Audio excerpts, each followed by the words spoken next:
All right, people.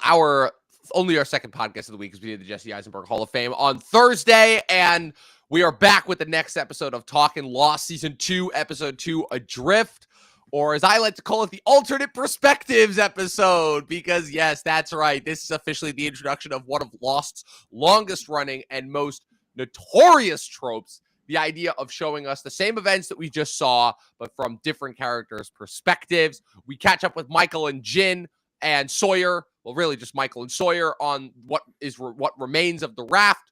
We see Locke's journey into the hatch, and we get another kind of different perspective on a flashback that we thought we already saw. Someone could make the argument that that's really all what season 2 is about, differing perspectives on things we thought we already knew. Luke, you got anything to say before we get into this episode? No, it's just a continuation and a repeating of the previous episode.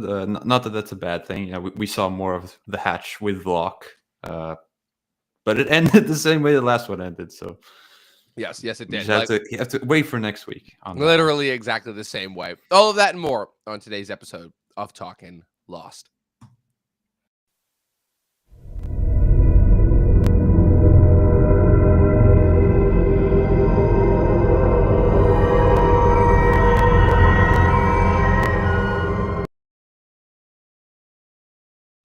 All right, Season 2, Episode 2. This episode is referred to collectively as Adrift, as we spend a lot less of the episode time with Michael and Sawyer on the raft than I thought we did. I thought they would be a bulk of the episode, but then I realized, they're literally just sitting on what remains of the raft for the entirety of the episode, and there's really only so much you can do with that there. Like I was saying in the intro stretch, this is the beginning of a long-running trend that Lost would do, which was in an effort to kind of stretch out and preserve their storylines across the course of 25 episodes. They kind of reverse courses, because now that we're kind of past the character intro points, where the cool thing about season 1 was that the majority of the season was really just kind of these individual, for lack of a better word, superhero backstories, these character origin stories. And there really actually wasn't much plot happening on the island.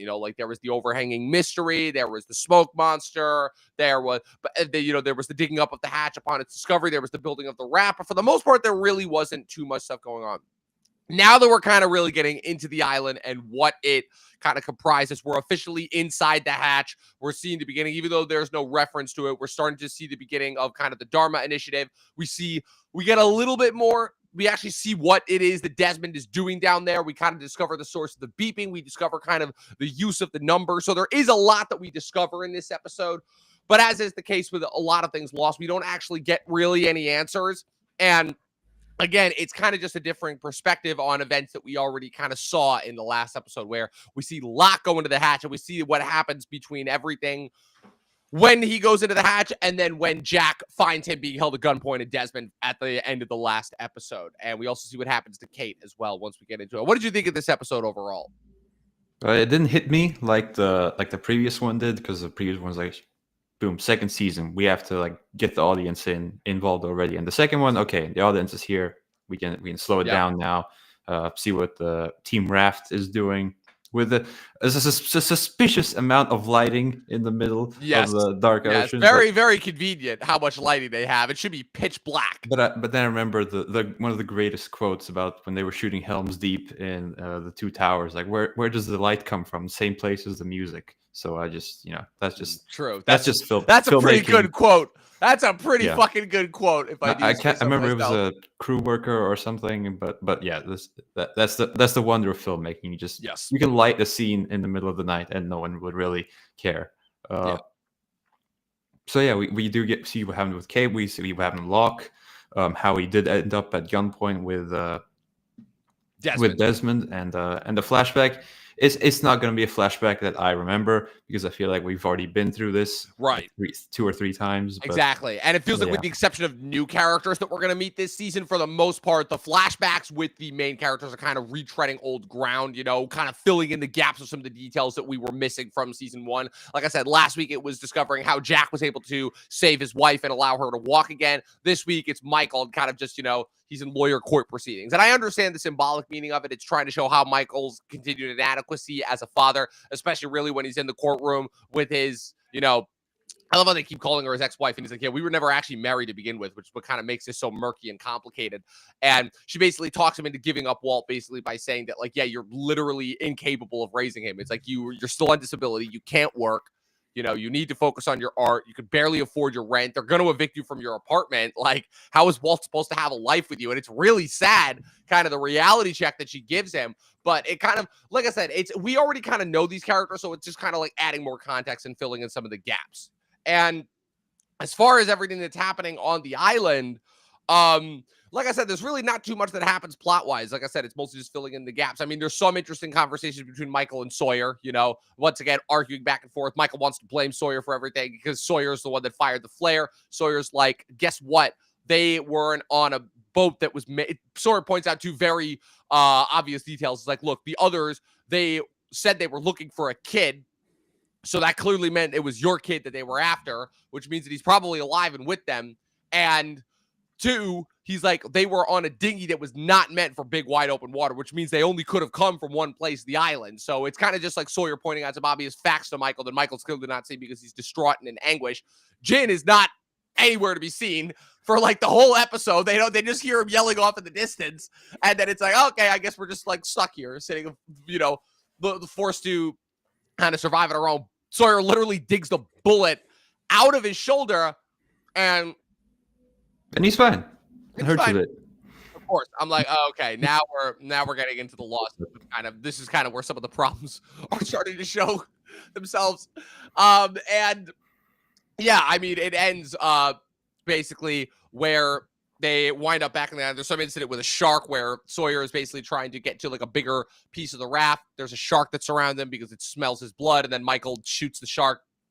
They make it back to the island at the end, and then they see Jin running out onto the beach, tied up, and Jin's immediately trying to yell at them. You know, the only word so far that he's learned in English being others. And they see a group of people coming up in the shadows, armed to the teeth with weapons. Are they the others? Are they somebody else? Guess we'll have to find out in the next episode. I'm guessing one of them was Michelle Rodriguez because her name was in the opening credits, and yet she was not in the episode. Yep, so you're paying attention. One of those silhouettes is her with the big like tribal masks and axes and whatnot. Michelle Rodriguez, and one of my absolute favorite actors with the most impronounceable name in Hollywood, Adewale Akinye Agbaye, famous for a variety of different roles. Born Identity, Oz, what's it called? Bunch of different things. As I'm looking up his filmography right now because I can't remember it off the top of my head because I haven't seen him in a while because rumor has it is that he is notoriously to work with. Yes, Curse and Thor the Dark World, Killer Croc and Suicide Squad, Heavy Duty and G.I. Joe, The Rise of Cobra, and he portrays the character of Mr. Echo, so we'll be seeing him in a couple of episodes as well. Is he up here somewhere? He is one of the silhouettes that we see at the end. No, is he up here? Yes, he is. He's the one all the way to the left. Okay, gotcha. That's him. Yep. Very, very small but very memorable part in this sect of Lost. So they've taken a very different approach to survival compared to compared to the mainland to the ones that we've known. They're going full Lord of the Flies. Yes, or so they appear to be. That appears. Yes, indeed. In the hatch, meanwhile, like I said, not too much happening here, but some very crucial things that are revealed. Locke meeting Desmond and having that interaction. The first thing Desmond says when they first see him. First things first, Locke discovers the computer setup with the beeping. He doesn't really know what's going on. He doesn't really know what it's for. Then, second big thing, Desmond comes out. Well, he finds Kate lying on the ground, looking like she's been hit with something. Desmond comes over with the gun, holds him at gunpoint. The first thing he asks Locke, "Are you him?" And Locke immediately is like, "Well, of course I am." and then Desmond immediately figures it out. It's like, "Yeah, you're not him." Something about what did the snowman say to the other snowman? Yes, more code phrases and whatnot in order to try and determine. If I had to guess, Desmond thinks that Locke is the guy that's been sent to replace him in terms of looking over, this piece, this stationary equipment, And of course, Locke fails the test. He successfully convinces Desmond to imprison Kate in wherever it is that he has her imprisoned, which is later revealed to be a storage unit full of food and survival supplies. Man, It would have been. It's kind of funny seeing this now. It's like, man, they spent like an entire first 25 episodes trying to survive, and now it's like it turns out you had all this food here this whole time. So it looks like Jack wasn't wrong in terms of wanting to come down into the hatch. And basically Locke pulls a little switcheroo by saying, yeah, Kate's a fugitive. She's like the really dangerous one, but just use that as an opportunity to slip his pocket knife into Kate's pockets. While he has Desmond interrogate him, once again playing up that he's not actually threatening, but also manages to get some answers for the hatch when he's like, this artificial light is like, does that mean that you could never leave? And when he explains to Desmond, he's like, yeah, we crash landed on a plane. What is it? Something 44 days ago. And Desmond's eyes immediately light up. He's like, 44 days ago, huh? And he doesn't say what it is, but that's kind of our first indication that them crashing on the island was not random. Something happened in those last 44 days, something that may have had to do with Desmond. That's the reason why they landed. So, like I said, there's a lot of cryptic conversation happening here that's hinting at things that are to come. But it is all like definitely worth exploring. So I just what were your thoughts on like the whole interactions there that were happening? Yeah, it's typical Lost cryptic shtick. Just like, hey, we're gonna allude to something, but not really. So you have to speculate on your own until next week, or probably until the end of the season. As I've learned with this show, that they do leave things until the finale, but the finales are pretty spectacular so far. Yes, so far. And you have said that that the Lost delivers on their finale. So the finales are always important. The funny thing and it's really funny. I was doing the math when I was like going over everything that happens in all the Lost finales, and I was like, wait a minute. There's literally an explosion in every single Lost finale except for the final episode, except for the series finale. I literally realized. So that explosion that happened both at the Black Rock with Arts and then blowing open the hatch, that ain't the last explosion. That's all that I'm going to say. Well, that's another Stephen King trope that like most of his endings, something just blows up. Yep. Like, yep. So Stranger Things wasn't the first show that ripped off Stephen King. No. But Stranger Things ripped it off the best. Yes. Yes. But anyway, in the hatch, so Locke points out he hasn't seen a computer like this in 20 years. That's some extra information that this has been around for a while. Some Cold War era stuff. Like, is it something related to that? When he types in the numbers, I think resets some kind of countdown. I think it was. Yep. Also a very old timey thing with the flipping pages. So that's something to think about. Yes. And yeah, so. Yeah, that's where I'm at so far. Our first instance of like, okay, so we saw the introduction of the numbers last season. We saw how much bad luck they caused Hurley out in the real world. Now we saw them etched on the outside of the hatch. Now we're kind of seeing their function. So whatever those 6 numbers are, 4, 8, 15, 16, 23, 42, whatever those 6 numbers are, they clearly do serve some sort of a purpose in that I believe it's 108 minutes is what it resets to. Whoever it is that is stationed in the hatch has to type those numbers in and hit execute, or else something happens. I know what happens, but you don't. So I have to keep it vague and ambiguous, kind of like Lost does for the majority of its season. Something happens. Shoots out an EMP. Hollywood loves EMPs, and they love explaining what EMPs do. Like, you thank GoldenEye for that. I feel like after GoldenEye. Everyone started doing that. Yes, the as we saw also last episode when Jack descended into the hatch and he saw kind of his key being drawn to the wall there. Hint, hint, wink, wink, nudge, nudge. But of course it ends with Kate of course escaped into the vents. It's actually pretty funny how when Desmond tries to fire the gun in order to get Jack's attention, he almost shoots Kate's face off. I thought that was actually kind of really funny. And what's it called? And then of course Jack, we end with the moment with what's it called? With Jack recognizing Desmond from kind of his run from the last episode, wherever that is. So that'll be interesting once they once Jack realizes, once Jack fills in the rest of the survivors that he knows Desmond from off the island. Like I said, yet another off the island connection that happens with all of these survivors, whereas Desmond may not have landed on the plane. Desmond has been on this island for a long time, but that doesn't mean that the people who are on the island necessarily started there. Now, unlike the others, but we'll get to that more in turn. Like I said, episode ends, cuts off. Jin, Michael, and Sawyer are kidnapped by people who we assume are the others, but may not actually. Jack, Locke, and Kate are one step closer to finding out what's actually going on in the hatch, even though we, the audience, are still clueless. It's kind of funny because Lost kind of functions the opposite the way that most shows do. Most shows do, the audience are usually like one step ahead of the characters in the show, and that's kind of like what creates a lot of the reason to keep watching. Lost, it's a total opposite because it feels like the audience, we're always 3 steps behind the characters in the show, but the characters in the show are always 10 steps behind what's actually happening. So that makes us like 13 steps behind what's happening. So it motivates us to want to continue watching. But there's always kind of that risk of it's like, we're just going to eventually kind of get fed up and tune out. I feel like that's kind of what happened with a lot of people when they were watching it real time. Thankfully, we don't have to deal with that because we're watching it 1 episode a week continuously for the rest of the entire year. But again, I kind of understand where some of the frustrations do come from. So, yeah, like I said, it's really all that happens. There's not a whole lot. I'm not going to say that this is filler. Like I said, it's a warped perspective. But yeah. The Oscars are this weekend, so it's today. It's today, actually. Yes, the Oscars are tonight. It's in a mere 8 hours. Hey, yes, it is. I'm going to 2 different Oscars parties tonight. I am already expecting that my predictions are going to be. This is going to be my worst year yet. I have a Nora winning picture. I have The Brutalist winning director, even though that's probably going to go to Sean Baker. I have Brody winning actor. I have Kieran Culkin and Zoe Saldana winning supporting.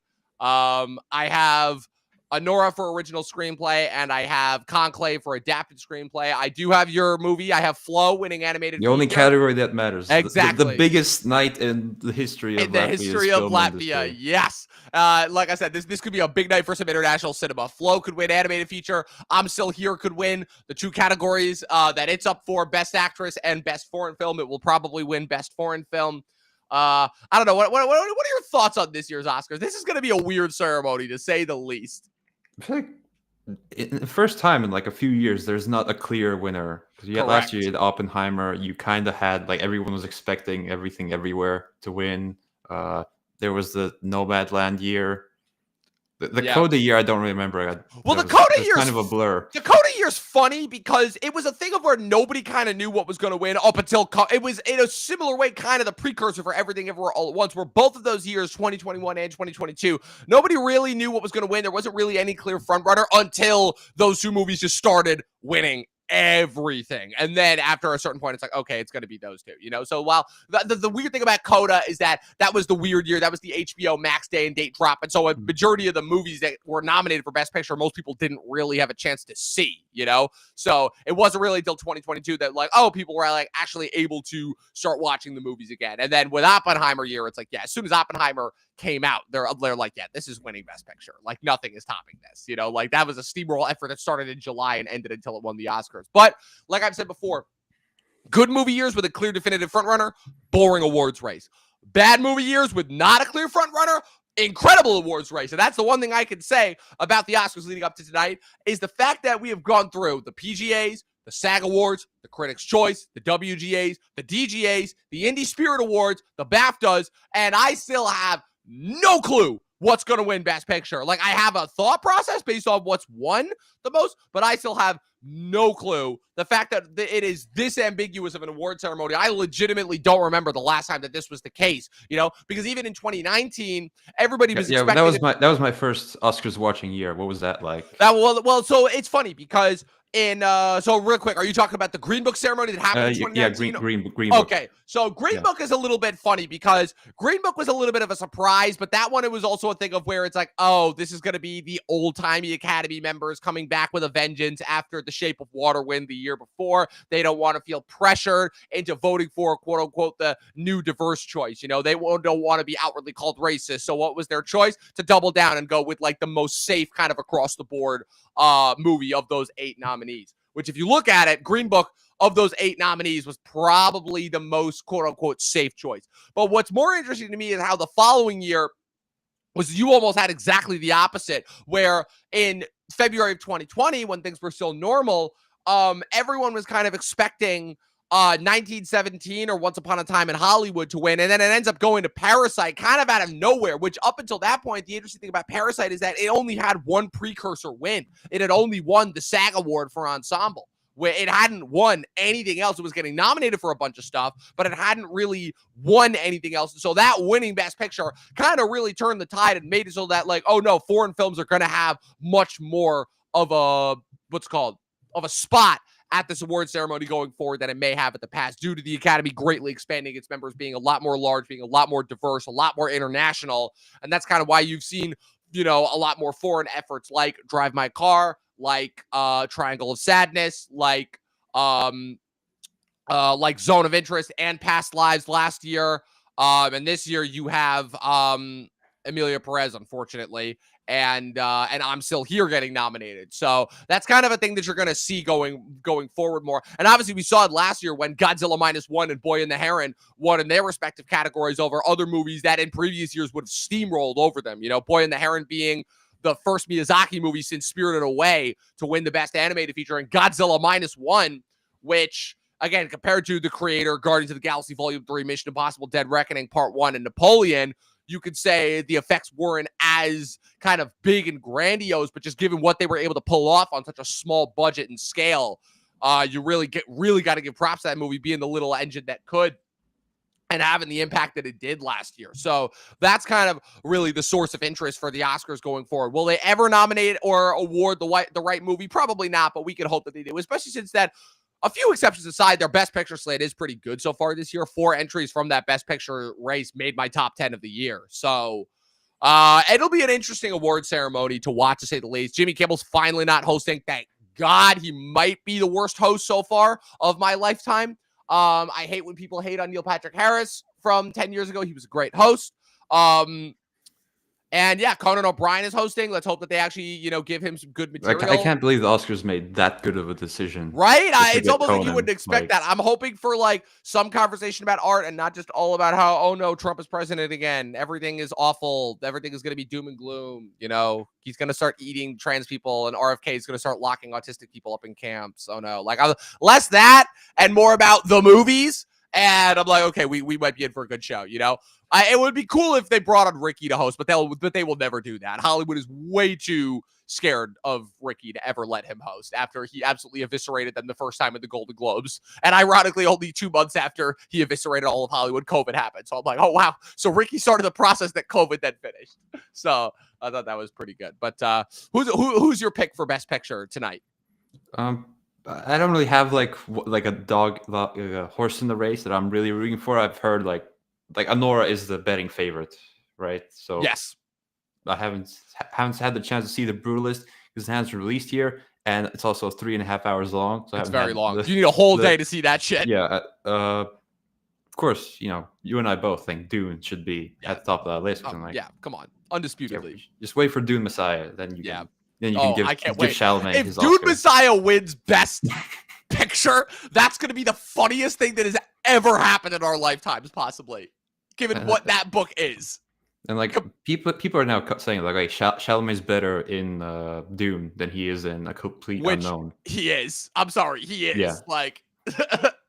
I mean, I've been saying that. So but then he won SAG, so that makes the race right. But honestly, but here's why that doesn't mean anything, at least for this race. Why Brody's winning, because the exact same thing happened, ironically, 20 years ago when Brody won the first time for The Pianist, where he won everything leading up to the Oscars except for SAG, which he lost to Daniel Day-Lewis for Gangs of New York. But then he still won the Oscar. So that's why Timmy winning SAG means absolutely nothing, because Brody's won everything else.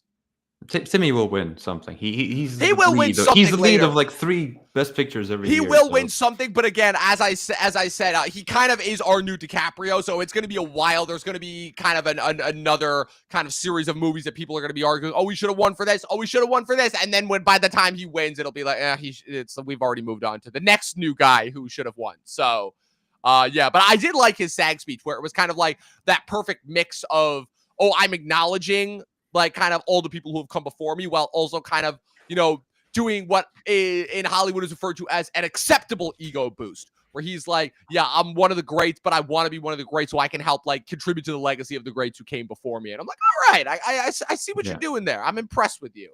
Good stuff. That's what you need when you're going to play Paul Atreides in Messiah. You need that. Yes. Well, we've got sort of broodiness, if you will. Yes, we've got Marty Supreme at the end of this year. The Oscars, Rob Sandler 5 years ago. So we'll see if they do the same with Chalamet for whatever the hell Marty Supreme is going to be. If it's anything like Uncut Gems was. And then my prediction is he's going to be in a sports movie. Well, actually, no, Marty Supreme is technically already a sports movie. So that checks that mark off. And I think he needs to do something crime related. something grimy. I was actually pitching this to a guy the other day. I'm like, he needs to do something kind of like Basketball Diaries, where he's the sympathetic kind of figure, or the more hard-edged figure in kind of, in kind of the crime thing. He already did the drug addict route with Beautiful Boy, but that was more tragic. He needs to do something more like hard edge, something that really like shows his grit.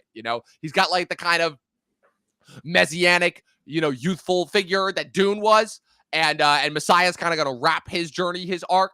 But it's going to be good, to say the least. I know Paul technically comes back with Children of Doom, but Villeneuve already said he's not touching Children of Doom or God Emperor. And he doesn't really do anything in that. Yeah, so exactly. He's there for 5 seconds, then he dies. So, Spoilers for Spoiler alert for anybody who hasn't read it. This is interesting. Like, who would? What's so funny too? It's like, if David Lynch were still alive, he's the guy who I would have pegged to direct God Emperor and Children of Dune. But now, I mean, I don't know who's like the modern day David Lynch that like just does like surrealist, trippy, weird like shit. An Ari Aster type. Oh, I don't want to see Ari Aster do it. No, I don't either. I really don't. I mean, it would be interesting, especially after Beau is Afraid, but I really, really don't want to see Maybe you got like Ari a body Aster. horror to do God Emperor. Yeah, maybe. But I don't know. Warner Brothers, that's too franchisey to go body horror. It would be funny if they even get that far. It would be really funny if they got the director of The Substance to direct God Emperor. That would actually be hilarious. Because by that point, the Atreides are just like full on. The Atreides are the new Harkonnens by that point in the series. So, Frank Herbert. It's gonna be a fun night. It's gonna be fun. Oscars always produce. Oscars are always a ton of good memes. So. Honestly, yeah, it's a good time. Like I said, the one year that I didn't watch that I'm like, I'm done, was the Will Smith slap year, and I'm like, great, now I'm gonna be watching these ceremonies for the rest of my life. It's funny because I still remember back in college when everyone was complaining, being like, oh, the Oscars suck, nobody watches them, and now it feels like everybody is watching them. So it looks like they got their way, even though like the views are still terrible. So, but that's only because Middle America stopped caring about, foreign art films and only care about blockbusters, which is understandable because why should they have any reason to care about art films? Oh man, Luke, as always, a pleasure. We will be back next week to talk about Lost Season 2, Episode 3, Orientation. Like I said, we're going to keep going every week until the end of the year. Where can people follow you on the interwebs? You can follow me at Luke Reviews on YouTube. Mickey17 comes out. Yes, sir. So and Daredevil. And Daredevil. Man, keep forgetting. It's going to be a good back-to-back. Did you see the Doomsday concept art? Yes, I did.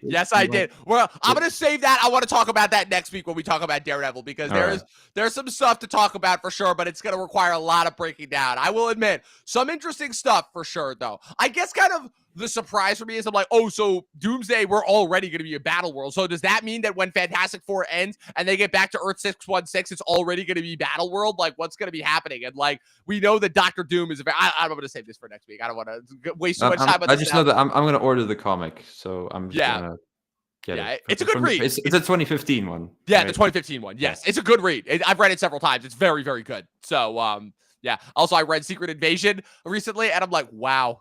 Avengers: Earth's Mightiest Heroes, the animated show, did this arc better than the fucking Marvel live-action TV series. That's embarrassing. Maybe they'll do it again in the post Secret Wars. God, when they're just focusing on X-Men, because they're like, yeah, we've already killed off all the main characters. There's literally nobody left. But the X-Men have enough villains. The X-Men have plenty of people. They can literally just do X-Men for the next 20 years, and they'd be fine. Yeah. All right. You already plugged yourself, right? Yeah, just making sure I don't do it again. I'll try to get a review out, short one. Yes, but we'll be talking about it on this channel along with Daredevil next week, right after our Lost episode. You guys can follow me with everything going on at Movie Nerd Reviews, at Official Talkin TV Podcast. You guys know all the rest. We'll see you guys next week. Get lost.